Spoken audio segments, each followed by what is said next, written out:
Do you want to send voice message on Instagram? You can send audio in Instagram direct messages with just a few simple steps. Before we begin, please like this video and subscribe to our channel for more tutorials and tips. I've also included some helpful tools and apps in the description, so be sure to check them out. To send a voice message on Instagram, first, open the Instagram app on your mobile device and log in if you're not already. Once you are on Instagram, tap the message icon at the top right of your home screen to open direct messages.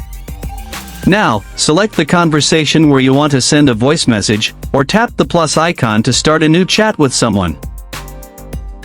In the chat conversation screen, you'll see a message typing box at the bottom of the screen.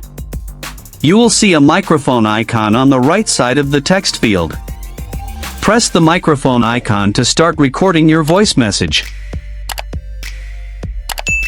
Once the voice message is ready, tap on up arrow to send it to your friend.